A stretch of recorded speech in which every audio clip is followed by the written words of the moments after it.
बिस्मिल्लाहिर्रहमानिर्रहीम।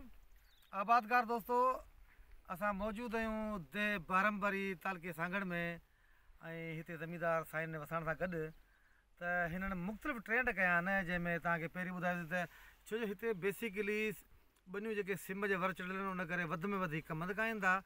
उन सां गॾु पोइ कणिक वण ॿिया मुख़्तलिफ़ फ़सुल त काइनि था। अॼु हुननि मूंखे ख़ुदि हिन कोऑर्डिनेशन लाइ घुरायो त वणनि जूं कहिड़ियूं जिन्सूं लॻायूं, छा करणु घुरिजे। बहरहाल हिते ॿ टे शयूं मूं नयूं ॾिठियूं त जेको कमंद में हिननि हिकिड़ी त थूम लॻाई, ॿी मेथी लॻाई अथनि, वरी हिते मौजूदु आहे त धाणिया बि लॻल आहिनि। त ऐं माइट तव्हां खां पुछंदुसि त हीअ जेको तव्हां धाणिया लॻायो पिया त इहो तव्हां कंहिं वेझे के ज़मीनदार लॻाया आहिनि या तव्हांजो पहिरियों तजुर्बो आहे, छा आहे? हीअ माइट असांजो पहिरियों तजुर्बो आहे, कंहिं माइट एरिया में कंहिं बि कोन लॻाया आहिनि हिते।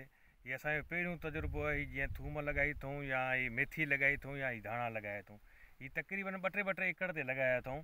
इन लाइ त हीअ असांखे अॻिते छा थी मिले हिन मां अप्रूवमेंट, ऐं उन खां पोइ असांखे ख़बर पवंदी त हिनखे वधायूं था हिननि शयुनि खे, धाणनि खे या थूम खे या मेथीअ खे खां वधि वधाइणो आहे। ऐं हिते एरिए में कुझु ज़मीनदार असांजा अहिड़ा आहिनि कंहिं शइ जी ख़बर बि कोन्हे का त हीअ छा आहे।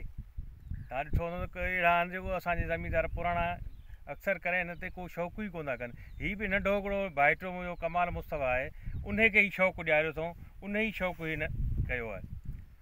अच्छा, त माना हीअ हिननि जो नओं ट्रेंड आहे ऐं हीअ कोशिशि कनि पिया त जेको आहे सो अहिड़ी मल्टी क्रॉपिंग कयूं जंहिंमां जेको आहे सो फ़ाइदो पुॻे। छो जो वणनि जेको नुक़सानु ॾिनो आहे 2 साल खां आबादगारनि खे, त आबादगार एलर्जिक आहिनि, पर उन जे बावजूदि हू चाहिनि पिया त जेका हुकूमत पाकिस्तान जी जेका इकनॉमी वॾे में वॾी जेका काटन आहे उनखे छॾियूं न, कुझु न कुझु कयूं, पर उन खां सवाइ जेको आहे सो कोशिशि में लॻा पिया त की अल्टरनेट फ़सुल आणियूं त जीअं आबादगार ख़ुशहाल थिए। जेकॾहिं आबादगार ख़ुशहाल हूंदो त भई मुल्क बि ख़ुशहाल थींदो।